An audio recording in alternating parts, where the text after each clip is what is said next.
लक्ष्म्याः अनुग्रहः। मथुरानगरे राघवनामकः कश्चन ब्राह्मणबालकः आसीत्। यद्यपि सः अनाथः निर्धनः च, तथापि सः अन्यान् न याचते स्म।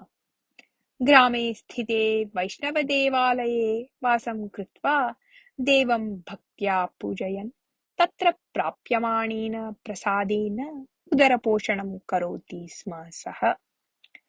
अथ कदाचित् रात्रौ लक्ष्मीदेवी स्वप्ने प्रत्यक्षीभूय, वत्स, भवतः उपरि करुणा आगता अस्ति, अतः अहं भवता सह तिष्ठन्ती ऐश्वर्यं दास्यामि इति उक्तवती। तदा राघवः देवीं नमस्कृत्य उक्तवान्, अम्ब, भवती मयि कृपां दर्शितवती यत् तदर्थम् अहं धन्योऽस्मि। परन्तु एतावत्पर्यन्तं भवत्याः अनुग्रहः न आसीत् इति कारणात् एव अहं निश्चिन्ततया जीवनं यापितवान्। अतः मत्तः अन्यस्य क्लेशः न आसीत्, अन्यतः ममापि क्लेशः न आसीत्।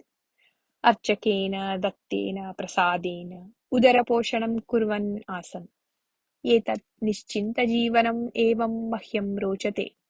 अतः भवतीं सविनयं वक्तुम् इच्छामि यत् इदानीं भवत्याः आवश्यकता नास्ति मम इति। राघवस्य वचनं श्रुत्वा लक्ष्मीदेवी कोपेन, मूर्ख, विधिलिखितं परिवर्तयितुं सर्वथा न शक्यते, अतः अहं भवन्तम् एव वृणोमि इति उक्तवती। अम्ब, एवं तर्हि भवती मां त्यक्त्वा कदा गमिष्यति इति वा वदतु इति प्रार्थितवान् राघवः। भवन्तम् अनुक्त्वा न गमिष्यामि इति उक्त्वा देवी तं गमनसूचकम् एकम् अभिज्ञानम् अपि उक्त्वा ततः अदृश्या अभवत्। अनन्तरदिने एव एकः धनिकः तं देवालयं प्रति आगतवान्। राघवं दृष्ट्वा नितरां प्रभावितः सः तं नमस्कृतवान्। तेन सह आगताः जनाः अपि तथैव कृतवन्तः। ते राघवाय कौशेयवस्त्रम् अर्पितवन्तः, कण्ठे पुष्पहारं स्थापितवन्तः च। पूजायाः अनन्तरम् अन्नसन्तर्पणम् अपि प्रवृत्तम्। देवस्य प्रसादं विना कदापि अन्यत् किमपि असेवितवान् राघवः। देवी यथा उक्तवती तथैव कुर्वती अस्ति इति चिन्तयन् एव भोजनं कृतवान्। रात्रिपर्यन्तं धनिकस्य गृहे भजनं प्रवृत्तम्। यदा सर्वं समाप्तं तदा राघवः, अहो, इदानीं मया धनिकात् मुक्तिः प्राप्ता इति स्वगतं वदन्, देवीतः अपि मुक्तिः प्राप्तव्या इति चिन्तयन् ततः प्रस्थाय महाराजस्य दुर्गं प्रविष्टवान्।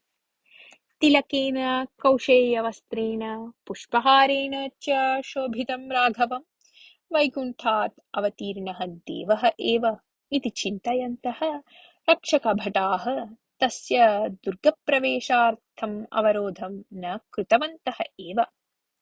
राघवः कमपि अवरोधं विना साक्षात् प्रासादस्य अन्तः गतवान्। तत्रत्यान् प्रकोष्ठान् अतिक्रम्य अन्ते अन्तःपुरं प्रविष्टवान् सः।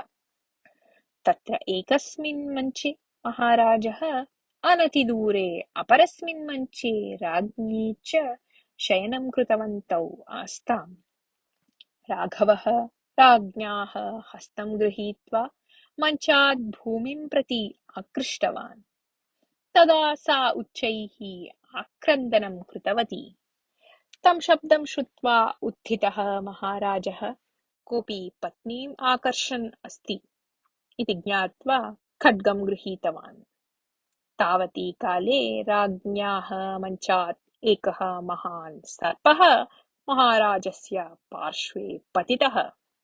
महाराजः खड्गेन तं सर्पं मारितवान्। अस्मान् रक्षितुम् अस्मिन् समये प्रत्यक्षः जातः महाविष्णुः इव अस्ति भवान्। वस्तुतः भवान् कः? इति महाराजः भक्त्या राघवं पृष्टवान्। मम नाम राघवः इति उक्तवान् राघवः। महाराजाय राघवस्य व्यवहारः नितराम् अरोचत। अतः महाराजः नगरे एकं बृहत् गृहं तस्मै दत्त्वा प्रार्थितवान् यत् भवान् अत्रैव वासं करोतु कृपया इति। लक्ष्मीदेवीं पराजयितुं न शक्यते इति चिन्तयित्वा राघवः महाराजस्य निवेदनम् अङ्गीकृतवान्। गच्छता कालेन राघवस्य सम्पत्तिः वर्धिता अभवत्। महाराजस्य परिवारजनाः अपि तस्मिन् आदरप्रदर्शनम् आरब्धवन्तः। प्रतिदिनं सः अपरिमितानि उपायनानि कुतश्चित् प्राप्नोति स्म। कश्चित् महाजनः तस्मै सुन्दरीं स्वपुत्रीं दत्त्वा तस्य विवाहम् अपि जाताः। लक्ष्मीदेव्याः निमित्तं राघवः एकां बृहत् पेटिकां सज्जीकृतवान् आसीत्। सा तत्रैव लुण्ठनं कुर्वती वसति स्म। एवं 12 वर्षाणि अतीतानि। एकदा सायंकाले राघवस्य पत्नी अट्टात् अवतरन्ती, दीपः नास्ति, किमपि नास्ति, वराकाः सर्वे कुत्र गताः इति आक्रोशितवती कोपेन। एतत् वचनम् एव निर्गमनसूचकम् इति पूर्वमेव राघवम् उक्तवती आसीत् लक्ष्मीदेवी। राघवः मनसि एव देवीं नमस्कृत्य भवती गच्छति वा अम्बा, गच्छतु नाम इति उक्त्वा पत्नीम् आहूय मां किमपि मा पृच्छतु, पेटिकायां विद्यमानं सर्वं स्वीकृत्य भवती पुत्राः च कुत्रापि गच्छन्तु इत्युक्त्वा तस्मिन् दिने रात्रौ तान् प्रेषितवान्। तदा आत्मना सह राघवम् अपि नयति स्म। यस्मिन् दिने पत्नी पुत्र्याः च गृहात् निर्गताः, तदनन्तरदिने एव महाराजेन सह राघवः अपि मृगयार्थं गतवान्। मध्याह्नाभ्यन्तरे एव सर्वे श्रान्ताः अभवन्। एकस्य वृक्षस्य अधः महाराजः राघवस्य अङ्के शिरः स्थापयित्वा निद्रां कृतवान्। अन्ये सर्वे विश्रान्तिसुखम् अनुभवन्तः आसन्। तदा अनिरीक्षिततया कश्चन काकः महाराजस्य कण्ठस्य उपरि मलं विसृष्टवान्। गाढनिद्रायाः कारणात् महाराजस्य जागरणं न अभवत्। विना कम्पनं कथं काकविष्ठा अपनेतव्या इति न ज्ञातवान् राघवः।